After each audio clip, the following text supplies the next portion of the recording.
ಇನ್ನು tanker mafia ಬಗ್ಗೆಯೂ ಕೂಡ ಪ್ರಧಾನಿಗಳು ಮಾತನಾಡಿದ್ರು. ಕಾಂಗ್ರೆಸ್ ವಿರುದ್ಧ ಹರಿಹಾಯ್ದ್ರು. ಕರ್ನಾಟಕ ಟೆಕ್ ಹಬ್ ಅಂತ ದೇಶದಲ್ಲಿ ಹೆಸರು ಮಾಡಿತ್ತು. ಕಾಂಗ್ರೆಸ್ ಟೆಕ್ ಹಬ್ ಅನ್ನ ಈಗ ಟ್ಯಾಂಕರ್ ಹಬ್ ಆಗಿ ಬದಲಿಸಿಬಿಟ್ಟಿದೆ.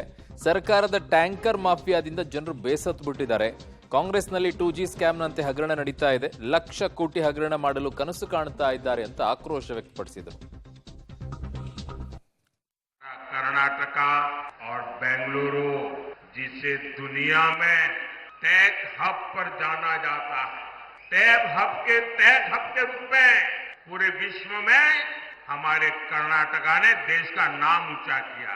आज कांग्रेस सरकार ने ये टेक हब को टैंकर हब बना दिया। टैंकर हब बना दिया।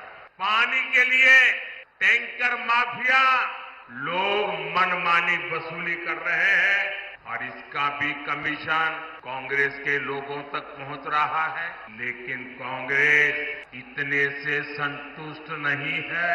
ये लोग 2G स्कैम जैसा लाखों करोड़ के घोटालों वाला स्कैम करने के लिए सपने देख रहे हैं।